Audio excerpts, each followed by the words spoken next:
भारतीय संविधान, कानून, ये सभी लोगों पे लागू होता है और इसका पालन जो सक्षम अधिकारी हैं उनकी जिम्मेदारी है और उनके अधिकार क्षेत्र में आता है। हर जनता के, हर नागरिक को, देश के हर नागरिक को अधिकार के साथ साथ कर्तव्य भी है कि देश के संविधान की धाराओं का, देश के संविधान से में बने कानूनों का पालन होना चाहिए। कल माननीय प्रधानमंत्री जी, देश के प्रधानमंत्री जी जो है वो अयोध्या आए हुए थे, एक रोड शो किए और उसमें उन्होंने जो 2019 वहीकल एक्ट है उसका उन्होंने उल्लंघन करते हुए उन्होंने रोड शो को किया, तो उनके ऊपर भी चालान तो कटना ही चाहिए। चालान एक शब्द है जो राजनीतिक गलियारे में एक बार बहुत ही मशहूर हुआ था। बात है दिल्ली की। दिल्ली के मिंटो रोड पे एक कार खड़ी थी जिसका नंबर था DL 1718। चूँकि जो रोड पे खड़ी थी वहाँ काफ़ी जाम लगा करते थे और तत्कालीन IPS जो थी वहाँ पे वो थी देश की प्रथम महिला IPS किरण बेदी। उनके एक उप निरीक्षक निर्मल सिंह धूमन जो कि उस रोड पे, उस जगह के उनके अंदर अधिकार क्षेत्र में था। चेकिंग का समय चल रहा था और एक गाड़ी उनको खड़ी मिली एक एसेसरीज की दुकान के सामने, जहाँ पे रोड को, आवाजाही को बाधा पहुंचा रहा था और लोगों को असुविधा हो रही थी। उन्होंने तत्काल क्रेन बुलवाया और गाड़ी को उठवा लिया। गाड़ी उठ के थाने चली गई और उसका चालान कटा 100 रुपये का। 100 रुपये का चालान 1982 में बड़ी रकम थी और चालान सरकार ने भरी। बताते चलें, ये जो DL 1718 गाड़ी थी ये PMO की थी और जहां खड़ी थी वो एक कांग्रेसी नेता थे जिनका नाम था रमेश हांडा।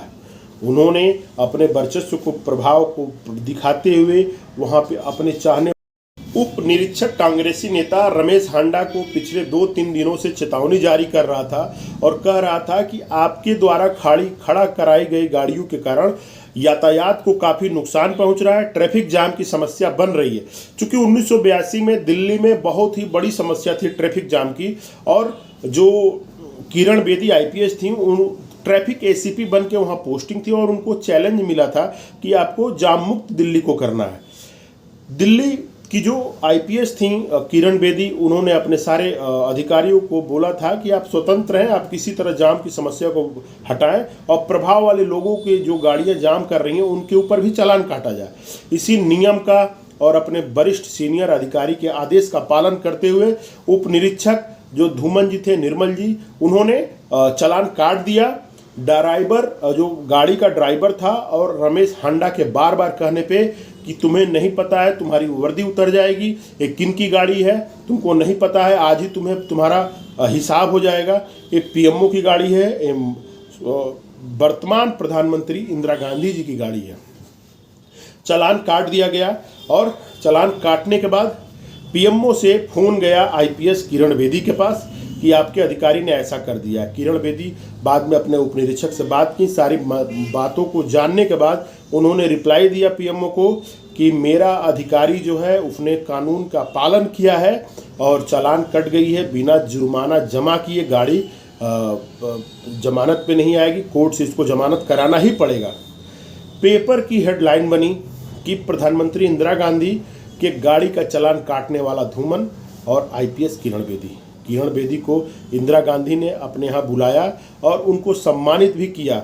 और अक्सर अपने लोगों के साथ मीटिंग में जहाँ किरण बेदी को भी बुलाया जाता था, वो बोलती थी कि ये देश की प्रथम महिला IPS हैं और बहुत ही बोल्ड हैं और बहुत ही नेक हैं, कानून का पालन करने में ये थोड़ा भी हिचकती नहीं है।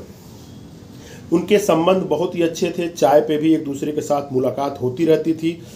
अब बताते चलें कि ये तो रहा अपने देश का लोकतंत्र, अभी नया ही था। 30 साल पुराने लोकतंत्र में प्रधानमंत्री के गाड़ी का चालान कटना, ये अपने देश के लोकतंत्र की सुंदरता है। अभी हालिया में विदेश में एक घटना घटी है। प्रधानमंत्री ऋषि सुनक जो भारतीय मूल के हैं, उनके पूर्वज गिरमिटिया मजदूर के तौर पे ब्रिटेन को गए थे, जो अंग्रेज सरकार ले गई थी लोगों को। काफ़ी लोग लौट आए और काफ़ी लोग ब्रिटेन, न्यूजीलैंड, मॉरिशस में बस गए और अब वहाँ के परमानेंट नागरिक हो चुके हैं। उनकी आने वाली पीढ़ी पढ़ाई लिखाई करके अब वहाँ के राजनीति और वहाँ के सारी चीज़ों में बहुत ही अच्छी भागीदारी निभा रही है और अपने अपने देश को आगे ले जा रही है।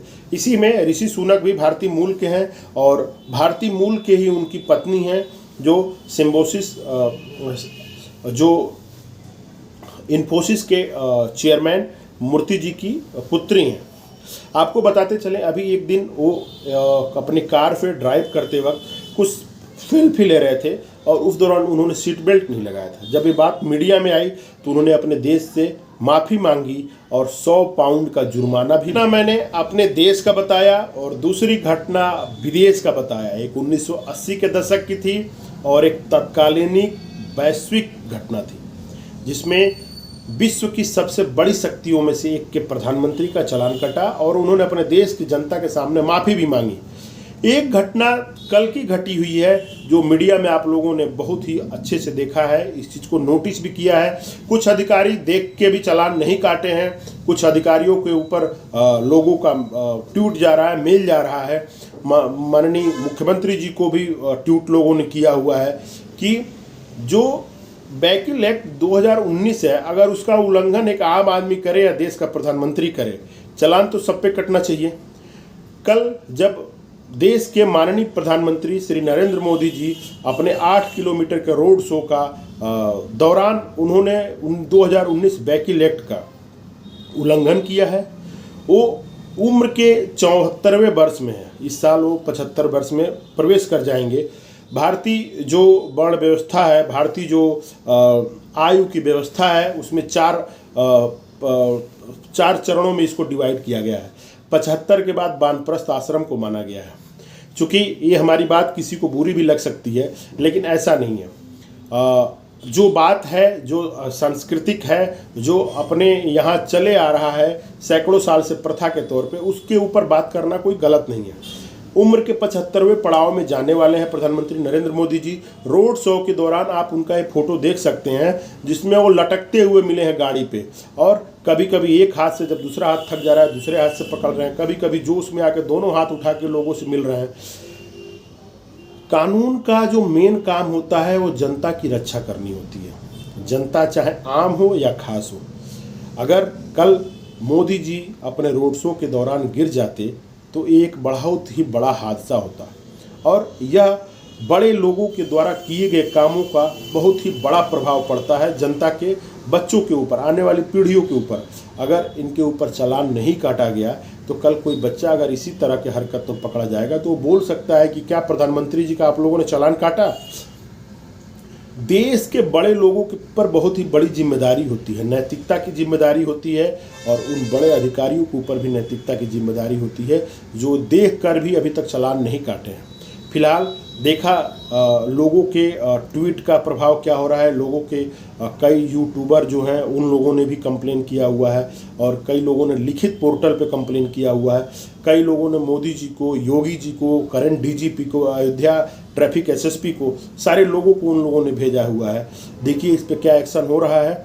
वैसे संविधान में सब कोई एक समान है और सब संविधान सबको समानता का अधिकार देता है, तो किसी को ये अधिकार नहीं है कि आप रूल का विखंडन करें। रूल का सबको सम्मान करना चाहिए, और अगर चालान कटता है प्रधानमंत्री जी का तो एक देश के लिए नज़ीर पेश होगी कि गलत चीज़ का अगर आप उसका विखंडन करते हैं, कोई नियम का विच्छेदन करते हैं तो उसका जुर्माना भी आपको भरना चाहिए। जुर्माना छोटा हो या बड़ा हो, सज़ा छोटी हो या बड़ी हो, गलती एक्सेप्ट करने के कारण ही सज़ा आपको मिलती है। अगर गलती आप एक्सेप्ट कर रहे हैं और आपको सज़ा के तौर पे जुर्माना हो रहा है तो एक रूल का भी बचाव होगा और लोगों के लिए नज़ीर पेश होगा कि देश के प्रधानमंत्री भी अगर विखंडन करते हैं तो उनको जुर्माना भरना पड़ता है, और ये देश पे आने वाली पीढ़ियों के लिए बहुत ही बड़ा नज़ीर पेश होगा। हम सक्षम अधिकारी से रिक्वेस्ट करते हैं कि इस चालान के योग्य अगर पाया जाए तो ज़रूर चालान काटा जाए कि जनता को एक नज़ीर मिले। इसी के साथ मैं सुधीर शर्मा भट्ट आप लोगों के सामने एक बार और मेरा प्रणाम।